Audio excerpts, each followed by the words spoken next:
Setiap apapun yang kita alami, apakah kita bahagia ataukah kita menderita, kita mendapatkan nasib yang baik atau nasib yang buruk, harus diingat bahwa itu semua hasil dari perbuatan kita. Kita menjadi bahagia itu karena perbuatan kita. Kita menjadi menderita pun juga karena perbuatan kita. Dan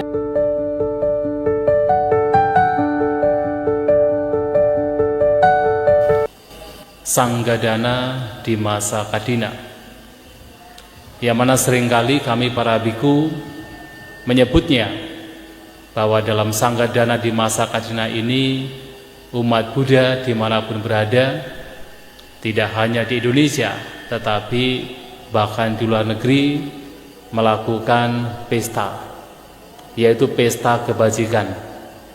Karena banyak umat Buddha yang kemudian berkeliling dari satu tempat ke tempat lainnya, dari satu wihara ke wihara lainnya, untuk bisa menyokong kehidupan para biku, untuk menyokong kehidupan sangga. Dan apa yang dilakukan oleh Bapak Ibu saudara-saudari sekalian, harus kita ingat, itu bukan kebajikan yang kecil. Karena sesungguhnya Anda sekalian ketika menyokong kehidupan para biku, menyokong keberlangsungan sangga, artinya Anda juga sudah ikut andil di dalam melestarikan Buddha Sasana. Mengapa demikian? Karena bayangkan saja, kalau kami para biku tidak mendapatkan sokongan dari Anda sekalian, kami tidak mendapatkan makanan, apa yang terjadi? Kami tidak bisa bertahan. Kalau kami tidak bisa bertahan, para biku kemudian tidak bisa bertahan, maka para biku tidak bisa belajar, apalagi mempraktikkan dhamma dengan baik. Dan kalau dhamma tidak dipraktikkan lagi, maka dhamma itu sendiri akan lenyap, akan hilang.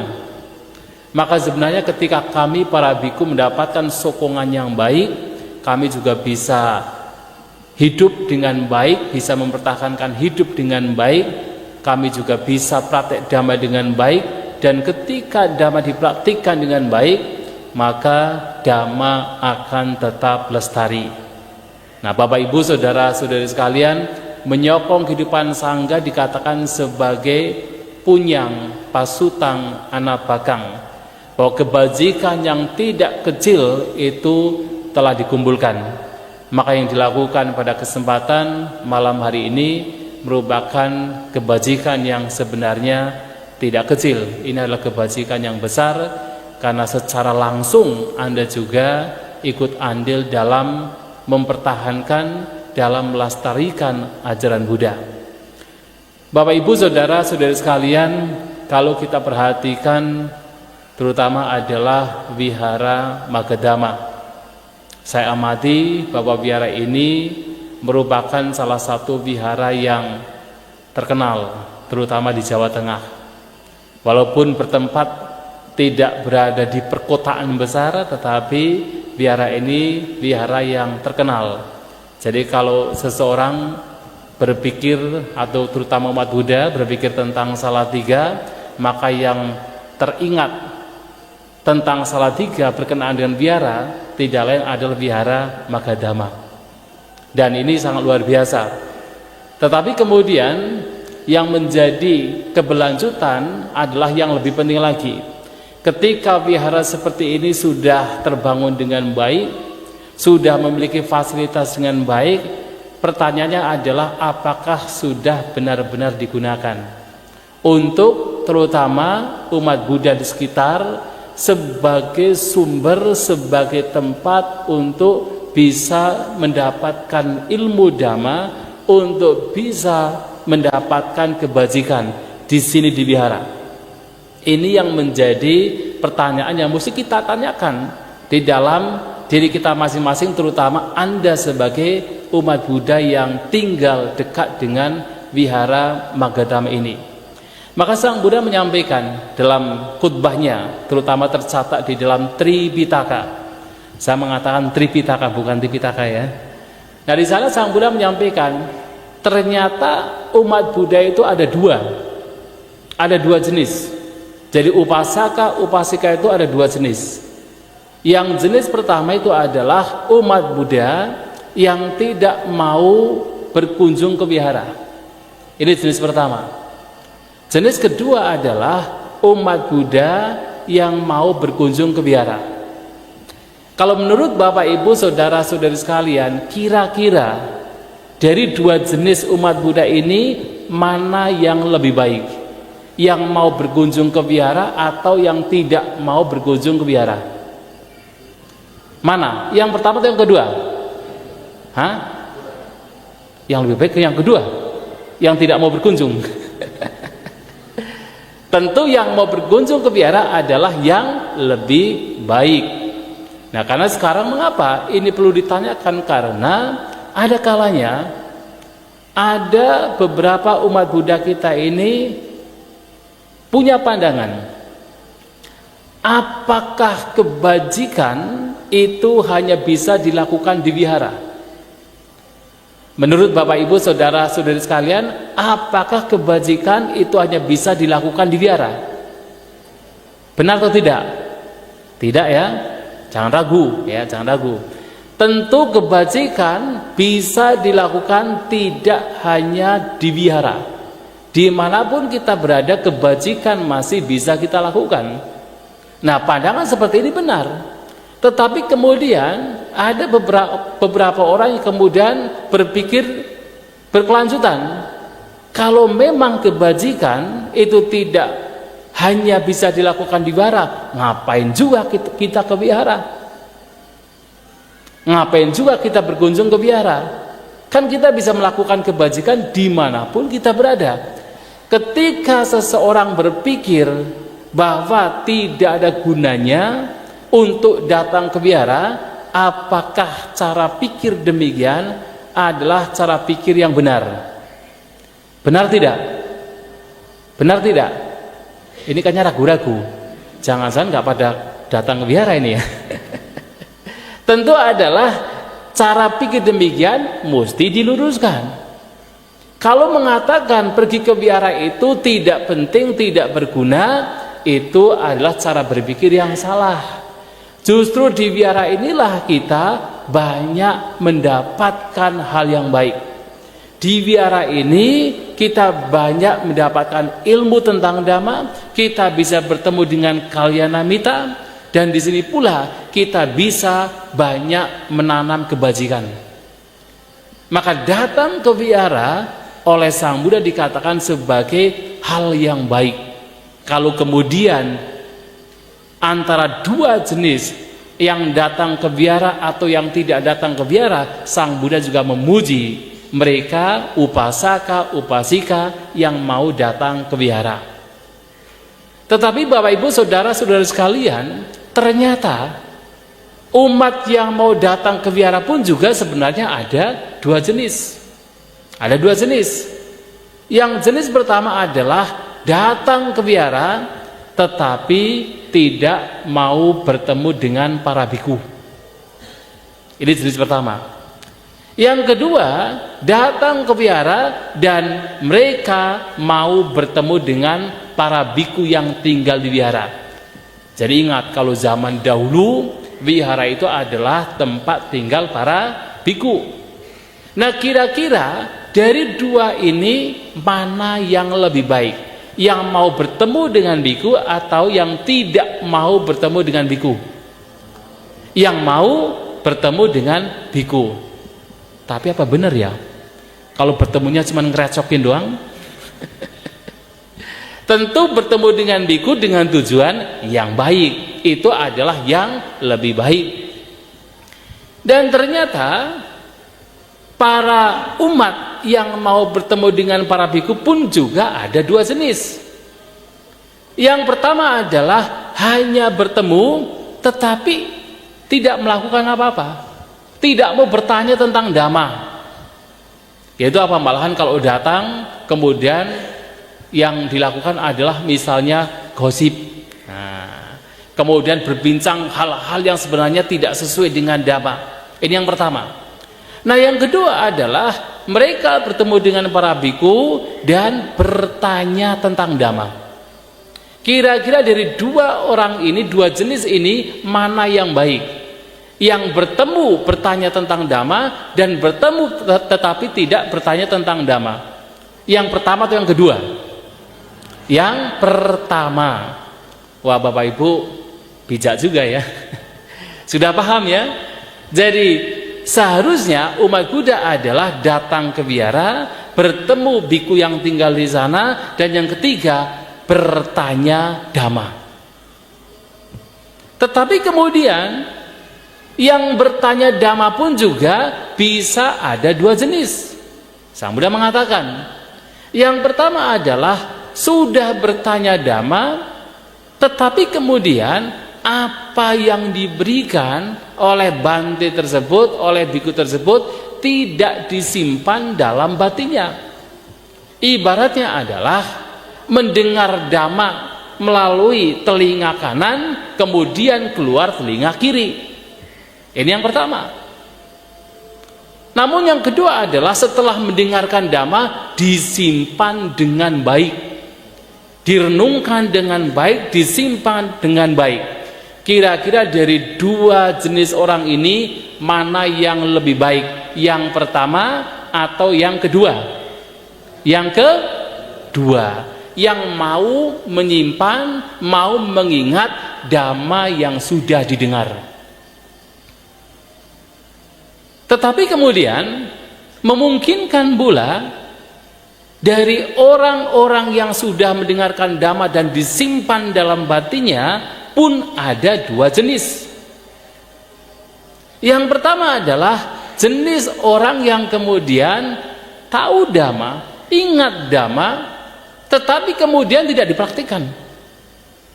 Hanya sekadar teori, padahal sudah tahu apa itu abhidhamma, apa itu padija samupada, apa itu 4 kebenaran Arya, tetapi kemudian sekadar untuk dijadikan sebagai intelektualitas semata, tidak kemudian dipraktikkan. Hanya kemudian jenis orang kedua adalah selain mengingat dhamma, mengetahui dhamma, kemudian ia mencoba untuk mengimplementasikan, untuk mempraktikkan ke dalam kehidupan sehari-hari. Dari dua jenis ini mana yang lebih baik? Pertama atau kedua? Adalah yang ini pada praktek atau enggak ya? Bingung ini kayaknya. Tentu adalah yang kedua. Jadi dhamma ini yang sudah diketahui itu mesti dipraktikkan. Maka Bapak Ibu sekarang paham ya? Paham sekali.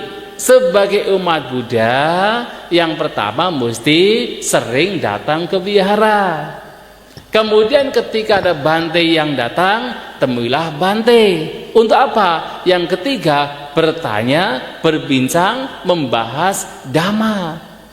Dan dhamma yang sudah diberikan itu mesti diingat, disimpan baik-baik, yang kemudian dipraktikkan di dalam kehidupan sehari-hari.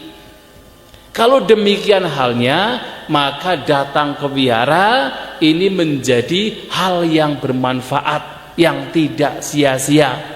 Karena dhamma itu memang mesti dipraktikkan dalam kehidupan sehari-hari. Kalau kita hanya memahami dhamma tanpa dipraktikkan, jadi Sang Buddha memberikan sebuah perumpamaan. Ada 4 jenis manusia. Ini kan tadi 2 jenis ya, masing-masing 2 jenis. Ini ada 4 jenis manusia yang diumpamakan seperti halnya seekor tikus. Ini bukan kita adalah tikus ya, tetapi ada perumpamaan seekor tikus seperti halnya manusia. Ada yang pertama, seekor tikus yang menggali lubang tetapi tidak menggunakan lubang itu sebagai sarangnya. Bapak Ibu pernah melihat Ada seekor tikus menggali lubang tetapi tidak menggunakan lubang itu sebagai sarangnya. Pernah lihat belum? Pernah lihat? Pernah? Jangan bohong ya. Saya aja belum pernah lihat. Tetapi memungkinkan ada menggali lubang tetapi tidak menggunakan lubang itu sebagai sarangnya. Ini yang pertama. Nah, yang kedua, ada seekor tikus yang tidak menggali lubang tetapi begitu ada lubang ia bersarang di sana. Ini yang kedua. Yang ketiga, ada seekor tikus yang tidak menggali lubang dan juga tidak menggunakan lubang sebagai sarangnya. Nah, yang keempat, ada seekor tikus yang menggali lubang dan menggunakan lubang yang ia gali sebagai sarangnya. Ada 4 perumpamaan seperti ini. Nah, perumpamaan yang pertama, seekor tikus yang menggali lubang tetapi tidak menggunakan lubang itu sebagai sarangnya.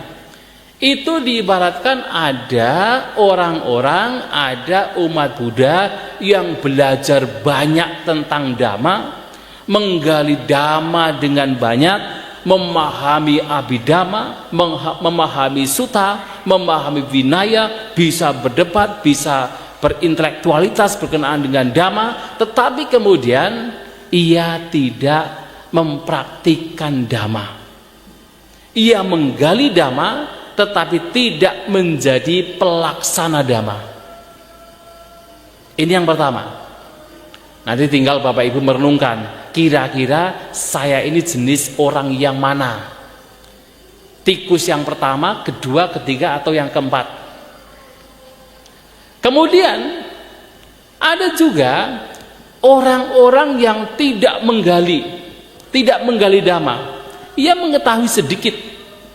Ia mengetahui sedikit tentang Dhamma, tidak perlu bermacam-macam. Menjadi dalam sekali berkenaan dengan misalnya Padicca Samuppada, berkenaan dengan Abhidhamma. Tapi begitu mendengarkan Dhamma sedikit, ia langsung mempraktikkan. Itu seperti seekor tikus yang tidak menggali lubang, tetapi begitu ada lubang dia gunakan sebagai sarangnya. Ada orang-orang demikian, tidak banyak belajar tentang Dhamma, tidak menggali dalam tentang Dhamma, tetapi kemudian apa yang sedikit kemudian ia praktikkan. Ini jenis yang kedua. Menurut Bapak Ibu saudara-saudari sekalian, dari 2 orang ini saja, kira-kira mana yang lebih baik?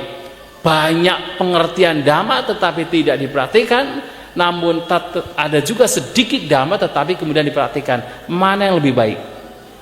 Pertama atau kedua? Tentu adalah yang kedua.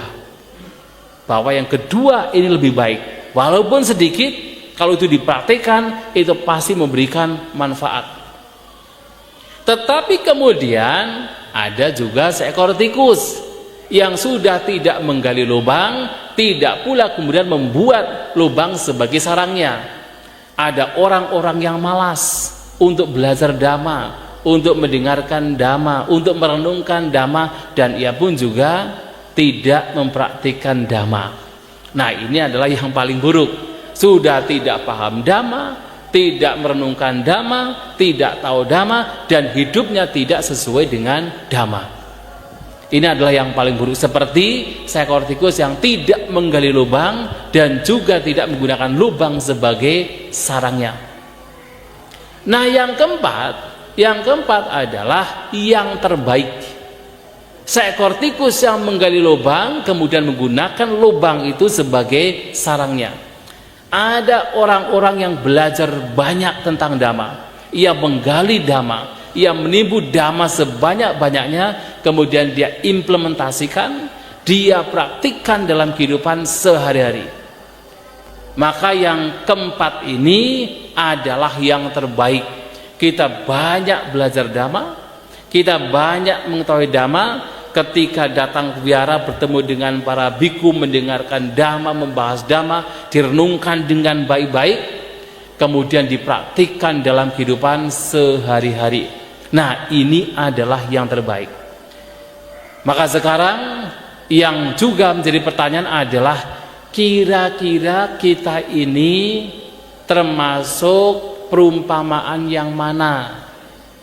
Apakah yang hanya sekedar menggali tapi tidak menjadikan galiannya sebagai sarangnya, atau kita tidak menggali tetapi kemudian menjadikan lubang sebagai sarangnya, atau kita sama sekali tidak menggali dan tidak menjadikan lubang sebagai sarangnya, atau yang keempat, banyak belajar tapi juga banyak praktik. Maka kita harus apa? Harus mulai untuk mempraktikkan dhamma sedikit demi sedikit sampai kemudian menjadi seperti perumpamaan yang keempat. Banyak belajar dhamma dan juga dipraktikkan dalam kehidupan sehari-hari. Lantas kenapa? Kenapa kita harus mempraktikkan dhamma?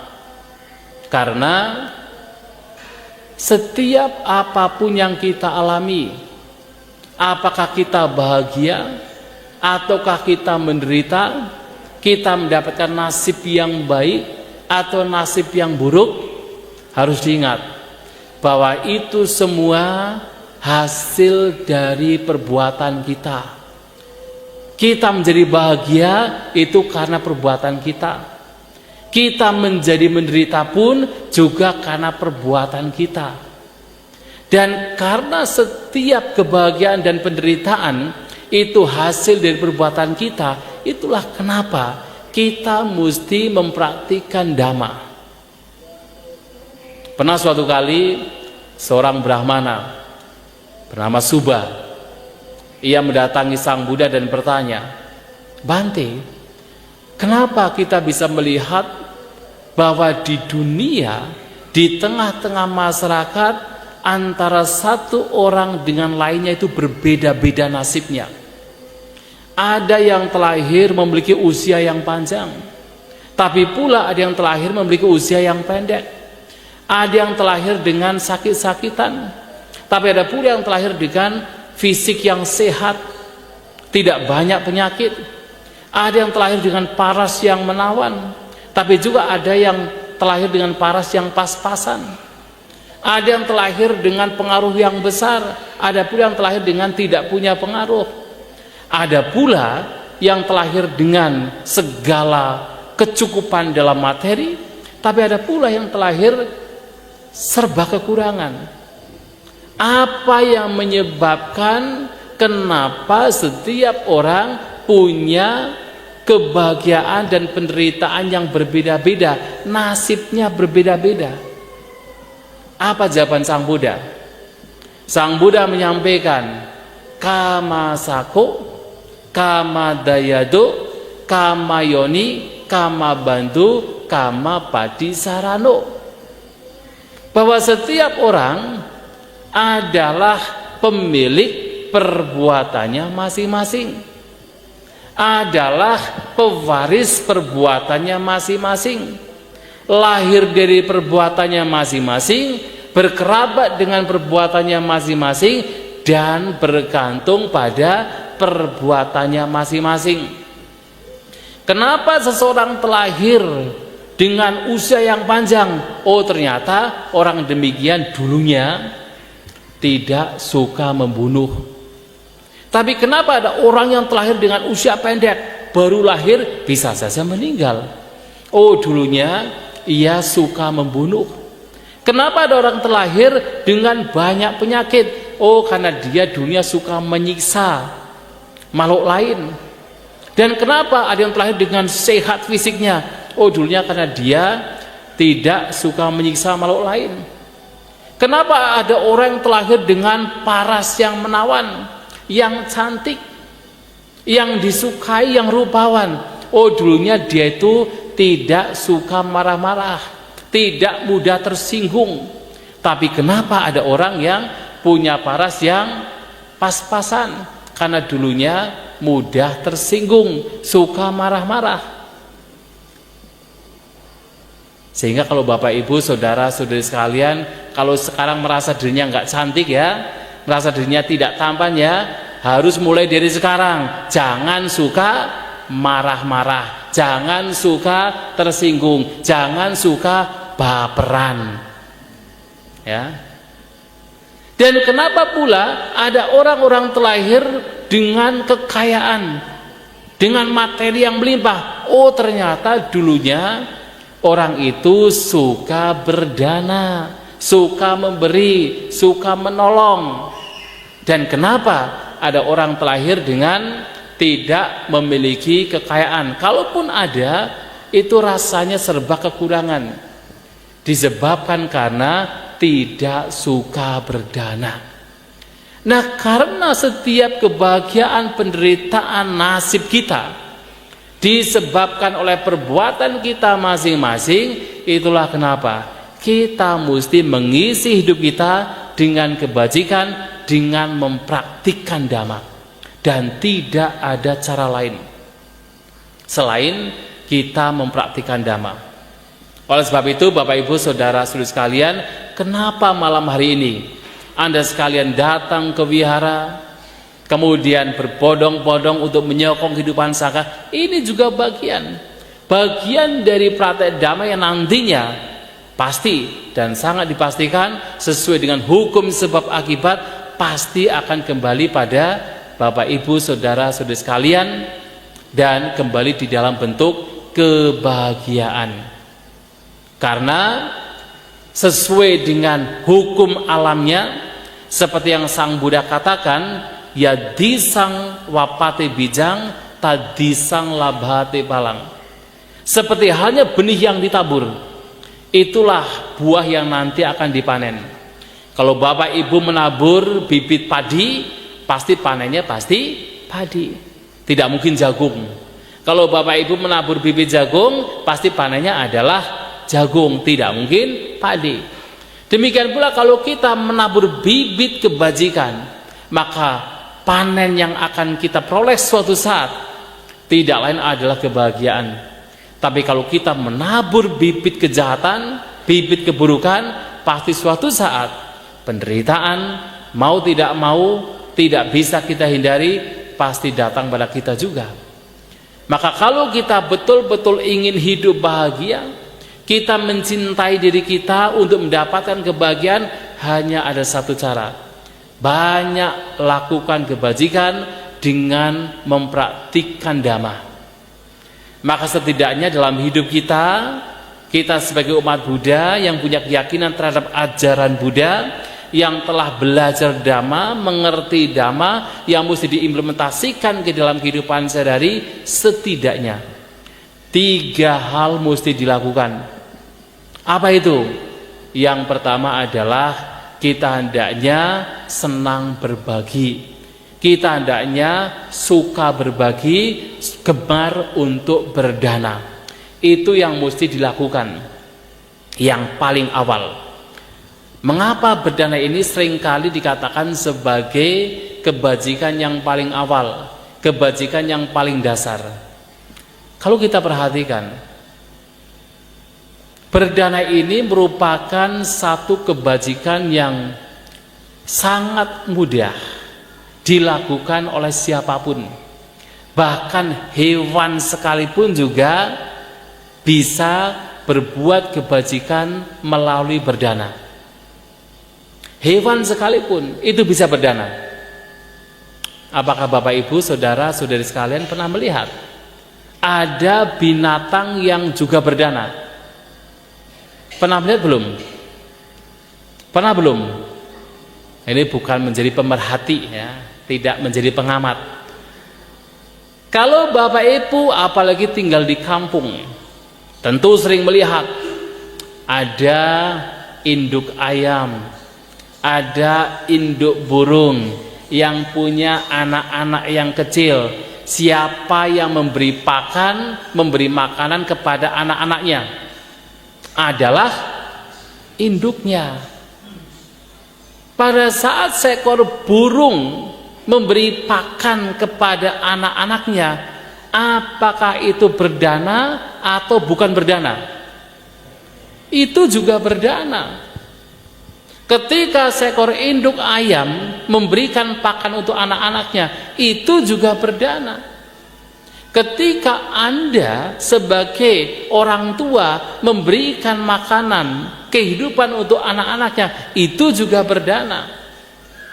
Ketika anak memberikan support, dukungan untuk orang tua, itu juga berdana.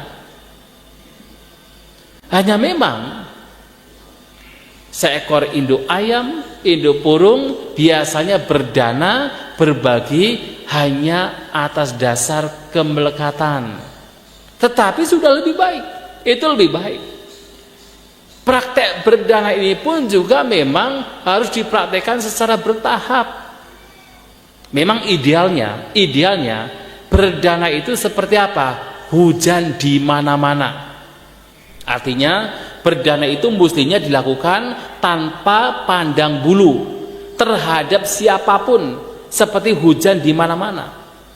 Tetapi barangkali beberapa orang ketika mulai mempraktikkan berdana itu seperti hujan lokal, masih pilih-pilih. Oh, kalau Bante Catak Malu yang datang dananya banyak, tapi kalau Bante Ugasanto yang datang sedikit. Misalnya begitu, masih pilih-pilih. Atau misalnya, ini kan orang tua saya, mesti saya menyokong terhadap orang lain. Nggak perlu kita membantu ke orang lain. Mungkin masih demikian, tetapi tidak apa, diawali dari berdana pada orang-orang yang dekat. Mungkin masih atas dasar kemelekatan. Bahkan Sang Buddha mengatakan begini, kalau Bapak Ibu saudara-saudari sekalian punya kekayaan, kira-kira siapa yang pertama kali harus berbahagia? Kira-kira siapa? Siapa? Terlalu baik, egois. Siapa? Diri sendiri dong. Ketika kita punya kekayaan, Anda sebagai berumah tangga punya kekayaan, memang yang paling pertama adalah diri sendiri yang patut berbahagia. Yang patut berpuas adalah diri sendiri. Tetapi tentu kalau hanya diri sendiri namanya egois. Maka kemudian Sang Buddha menyampaikan, setelah diri sendiri bahagia, maka yang mesti bahagia adalah siapa? Yaitu orang tua. Maka yang pertama adalah diri sendiri, attanang sukati pinati. Kemudian yang kedua adalah mata pitunang sukati pinati, untuk orang tua, ibu dan ayah. Kemudian siapa lagi? Adalah untuk nyatinang sukati pinati, untuk kerabat. Siapa lagi? Dhamma dasa kamakarasa sukati pinati, untuk para karyawan. Kalau Anda sebagai seorang pengusaha atau katakan punya karyawan, maka ini juga orang-orang yang patut mendapatkan kebahagiaan. Kemudian siapa lagi? Ati tinang sukati pinati, untuk para tetangga atau tamu. Siapa lagi? Samana brahmananang sukati pinati, untuk para pertapa pada zaman dulu, untuk para brahmana, itu juga baik untuk kemudian Anda berbagi. Dari yang paling dekat dulu, tidak apa-apa. Dari yang paling dekat masih pilih-pilih, tapi kemudian lama-kelamaan menyebar, dan pada akhirnya Anda berdana tanpa pandang bulu. Artinya seperti hujan di mana-mana, bertahap. Bahkan motif Anda berdana pun juga bisa bertahap juga. Mungkin Bapak Ibu saudara-saudari sekalian awal kali berdana tujuannya apa? Untuk mendapatkan popularitas, supaya terkenal, supaya namanya itu ditulis, divihara. Wah, kira-kira dengan cara berpikir demikian, pandangan demikian, kira-kira berdana demikian baik atau tidak baik? Baik atau tidak baik? Masih baik ketimbang orang tidak mau berdana, ketimbang pelit, ketimbang kemudian nyinyir gitu kan. Kan ada kadang-kadang, wah itu orang berdana paling untuk popularitas, paling-paling untuk supaya namanya terkenal, kan nyinyir kan. Padahal lebih baik adalah kita harus ikut bermudita cita. Jadi harus ingat, kalau ada orang berdana, walaupun itu untuk misalnya nama, itu harus kita berbahagia, harus berbahagia, harus ikut bermudita cita. Jangan kemudian malah nyinyir. Kalau Bapak Ibu Saudara Saudari sekalian pernah mendengar di negara-negara Buddhis seperti Thailand, Myanmar, Sri Lanka, orang datang ke wihara, kemudian melakukan kebajikan di wihara, berdana ke wihara. Apa yang mereka lakukan? Ada lonceng besar, dipukul, teng. Tujuannya apa? Supaya yang jauh itu mendengar bahwa oh ini adalah orang yang melakukan kebajikan. Lantas apa yang mereka lakukan? Di dalam rumah ketika mendengar ada lonceng bunyi, mereka langsung ikut anjali, sadhu, ikut berbahagia. Itu namanya anumodana, dan itu sesuatu yang baik, itu kebiasaan yang baik. Jangan ketika ada orang berdana, wah paling-paling untuk supaya cari nama, untuk popularitas, itu namanya nyinyir. Itu habit yang salah, tidak benar. Mestinya kita ikut berbahagia. Maka berdana walaupun masih punya tujuan untuk supaya dapat nama, masih lebih baik ketimbang orang yang tidak mau berdana, apalagi orang yang bisanya nyinyir. Betul ya? Nah, tetapi kemudian memang ini belum unggul. Yang lebih unggul lagi adalah mungkin orang berdana dengan tujuan nanti kalau saya berdana, maka nanti suatu saat ketika meninggal terlahir di alam surga. Kira-kira kalau berdana dengan tujuan untuk terlahir di alam surga, itu baik atau buruk?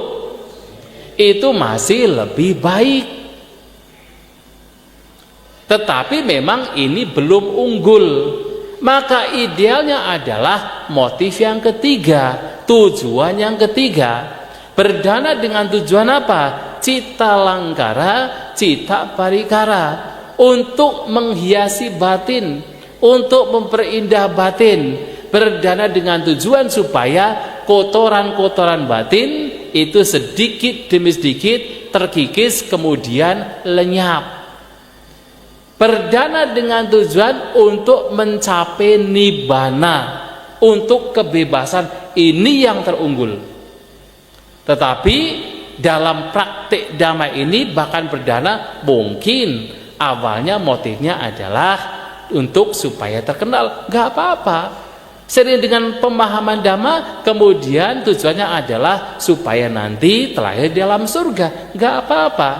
Nanti kemudian setelah seiring dengan waktu memahami dhamma dengan lebih baik, tujuannya ternyata satu, tidak lain adalah untuk melenyapkan kotoran batin demi pencapaian nibbana.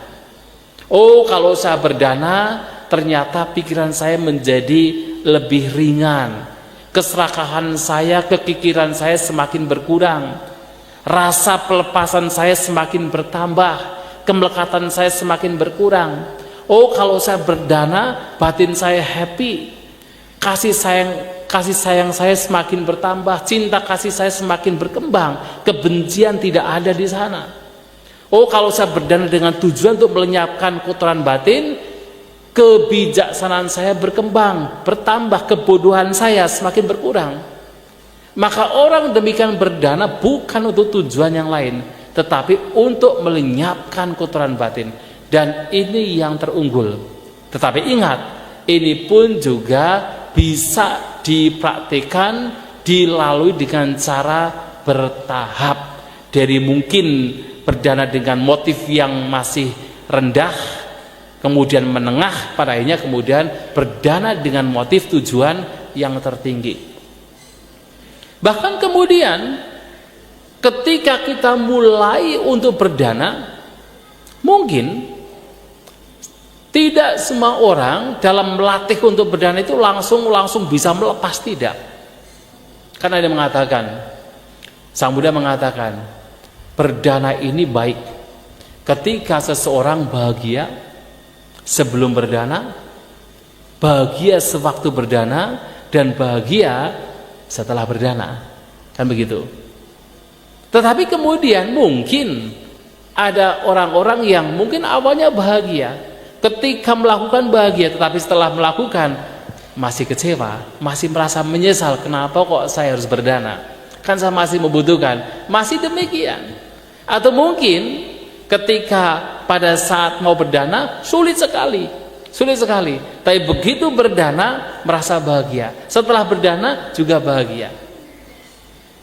Nah, awalnya mungkin demikian. Tapi lama kelamaan seseorang bisa berbahagia. Setiap kali mau berdana sudah merasakan kebahagiaan. Setiap kali melakukan berdana bahagia. Dan bahkan ketika berdana sudah berhasil dilakukan juga bahagia. Batin menjadi lebih ringan. Dan ini juga mesti dipraktikkan secara bertahap. Maka berdana ini walaupun praktik kebajikan yang dikatakan dasar pun sebenarnya ada yang dasar, menengah, ada yang paling mulia. Dan semua ini juga dipraktikkan secara bertahap. Dan Bapak Ibu, saudara-saudari sekalian, selain berdana, saya tidak akan panjang lebar, waktunya juga masih harus berlanjut. Yang kedua adalah dengan cara praktik sila.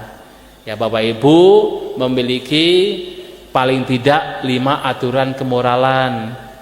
Diperjuangkan. Untuk apa? Untuk dipraktikkan. Melatih diri untuk tidak membunuh, tidak mencuri, tidak melakukan tindakan asusila, tidak pula melakukan kebohongan, dan juga tidak bermabuk-mabukan atau mengkonsumsi apapun barang, apapun benda yang menyebabkan lemahnya kesadaran. Dalam praktek sila ini pun juga bisa bertahap. Tetapi ingat, khusus untuk 5 sila tadi yang telah disebutkan, tidak ada alasan. Tidak ada alasan untuk skip. Tahu skip ya? Artinya, ya saya tak praktek yang 1 saja ya, yang 4 boleh, nggak bisa. Saya praktek yang pertama saja, nggak membunuh. Tapi kalau mencuri boleh ya, nggak bisa. Saya praktek yang katakan yang 4 saja, maksudnya yang 1, 2, 3 dan yang kelima, kalau yang bohong kayaknya nggak apa-apa ya, nggak bisa juga. Untuk khusus yang 5 harus diperjuangkan semaksimal mungkin, sesempurna mungkin. Tapi kemudian untuk praktek kemoralan yang lebih lanjut itu bisa bertahap. Yaitu seperti apa? Anda selain 5 sila bertahap dalam waktu-waktu tertentu, seperti bulan gelap, bulan terang, pertengahan bulan gelap, pertengahan bulan terang, Anda bisa menambah latihan kemoralan. Yaitu apa? Mempraktikkan 8 sila. Bertahap. Kalau kemudian mau melanjutkan lagi, Anda bisa mempraktikkan 8 sila tidak hanya di bulan gelap atau bulan terang atau pertengahannya. Jadi kalau di dalam khutbah Sang Buddha ada 1 khutbah yang mengatakan baik untuk berumah tangga mempraktikkan atas sila 1 bulan sebelum masa wasa, kemudian 3 bulan pada saat masa wasa, dan 1 bulan setelah masa wasa. Artinya 5 bulan berturut-turut Bapak Ibu kalau mampu untuk melakukan, mempraktikkan 8 aturan kemoralan, termasuk bulan ini. Termasuk sebenarnya. Tapi tentu ini juga bertahap. Dan terutama di Indonesia biasanya kita juga punya tradisi sebelum Waisak di bulan Mei selama 1 bulan itu juga diadakan 1 bulan praktek 8 sila. Betul ya? Di sini Bapak Ibu, saudara-saudari sekalian, praktek enggak 8 sila selama 1 bulan? Praktek enggak? Praktek ya? Iya, jangan kalah. Di kampung saya itu di Banjarnegara sana, setiap 1 bulan sebelum Waisak, wah itu dari anak kecil sampai tua, mereka secara umum mereka mempraktikkan sampai sekarang. Jadi sejak awal dicanangkan ada praktek 8 sila, kemudian sampai sekarang masih dilakukan. Dan itu luar biasa. Yang awalnya tidak paham, jadi awalnya berpikir kalau puasanya itu seperti sahabat kita di Muslim, bahwa pokoknya kalau sudah tidak makan di tengah hari, betul-betul tidak makan, tidak minum. Nanti minumnya lagi di pagi hari. Betul-betul demikian karena tidak tahu. Jadi pagi hari jam 6 boleh makan, minum sampai nanti jam 12. Setelah jam 12 siang mereka tidak makan, tidak minum. Dilakukan. Hanya kemudian diberitahu, ini boleh sebenarnya minum. Oh, kalau demikian lebih mudah lagi. Yang ternyata tidak makan, tidak minum pun juga bisa setelah jam 12 siang.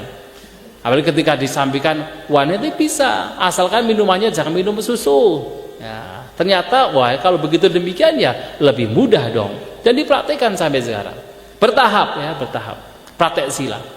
Kemudian juga sebagai umat Buddha selain praktek sila, Anda juga harus mempraktikkan bhavana, praktik meditasi. Karena meditasi ini adalah praktik yang sebenarnya membedakan antara ajaran Sang Buddha dengan ajaran-ajaran lainnya. Kalau berdana, setiap ajaran mengajarkan berdana. Kalau praktek kemoralan, setiap ajaran dalam batasan tertentu juga mengajarkan kemoralan. Tetapi praktik meditasi ini yang menjadi istimewa, yang ada di dalam ajaran Buddha. Maka praktek meditasi pun juga mesti dilakukan. Bagaimana Anda bermeditasi? Apa itu meditasi? Meditasi adalah menjaga batin. Menjaga batin dari pikiran-pikiran yang tidak bermanfaat, pikiran-pikiran yang buruk. Itu meditasi. Sekarang yang mesti dipahami adalah kapan pikiran yang buruk, yang tidak bermanfaat itu muncul dalam batin kita. Kapan itu muncul? Apakah pada saat Anda duduk diam baru kemudian misalnya kemarahan itu muncul? Ataukah pada saat Anda sedang berjalan kemarahan muncul? Tidak kan? Ternyata kemarahan, kebencian, iri hati, arogansi, pikiran-pikiran yang buruk yang tidak bermanfaat itu muncul kapan saja. Anda melihat orang yang tidak disenangi, kemarahan bisa muncul. Anda mendengarkan suara-suara yang tidak menyenangkan, iritasi pikiran bisa muncul. Anda mencium bebauan yang menyenangkan, keserakahan bisa muncul. Ternyata kapan saja pikiran-pikiran yang tidak bermanfaat itu bisa muncul. Itulah kenapa kemudian meditasi yang diajarkan Sang Buddha adalah harus dipraktikkan dalam setiap waktu. Kuncinya adalah kita menjaga batin kita. Jangan kemudian sampai ketika misalnya kemarahan muncul dalam batin ketika melihat mungkin di tengah perjalanan kita bertemu dengan orang yang dulu pernah melukai kita. Muncullah kebencian, muncullah kemarahan. Dan kalau Bapak Ibu pada saat itu muncul kemarahan dan kemudian mencoba untuk meredam kemarahan pada saat melihat orang yang tidak disenangi, itulah sesungguhnya yang disebut sebagai meditasi. Itu adalah bhavana. Ketika Anda mendengarkan suara, kemudian dari suara memunculkan kebencian atau memunculkan keserakahan, Anda kemudian meredamnya, tidak membiarkan kemarahan berkembang, tidak membiarkan keserakahan berkembang. Itulah meditasi, itulah bhavana. Maka kuncinya adalah menjaga batin setiap saat, setiap waktu. Jangan membiarkan pikiran-pikiran buruk muncul apalagi berkembang. Kalau sudah muncul harus segera dilenyapkan. Kalau demikian halnya, itulah yang mesti kita lakukan berkenaan dengan meditasi sesuai dengan yang diajarkan oleh Sang Buddha. Nah, 3 ini Bapak Ibu, perdana, praktek sila, praktek meditasi mesti dilakukan karena inilah yang nanti akan membawa kebahagiaan dalam hidup kita, baik dalam kehidupan sekarang maupun nanti setelah kematian. Apapun yang nanti akan kita alami setelah kematian yang akan menjadi bekal kita, itu bukan harta benda yang terlihat, bukan pula istri, bukan pula suami, bukan pula kekuasaan pengaruh yang menjadi bekal kita. tidak lain adalah perbuatan kita. Apakah perbuatan baik atau perbuatan yang buruk? Kalau kita melakukan perbuatan buruk, maka itu pula yang menjadi bekal kita. Seperti apa? Bekal nasi basi. Tidak bisa digunakan, kalaupun digunakan membawa penderitaan. Tapi kalau kita melakukan kebajikan, maka itulah yang menjadi bekal kita. Itu seperti bekal makanan yang mewah, yang memberikan kebahagiaan pada kita. Maka Bapak Ibu Saudara-saudari sekalian, isi hidup kita dengan berbagai macam kebajikan. Berbagilah, berdanalah, tidak hanya pada malam hari ini, tapi kapanpun, dalam situasi apapun Anda punya kesempatan, berbagilah. Dan juga rawat sila, jaga kemoralan dengan baik. Dan setiap saat, setiap waktu menjaga batin untuk pengembangan batin, untuk bawana. Dengan demikian kita sudah lengkap sebagai seorang Buddhis, sebagai seorang upasaka upasika, atau bahkan kami sebagai para biku. Semoga kita semua berbahagia, selamat merayakan Kadina, selamat berbuat kebajikan, sabisata bhavantu sukhitata.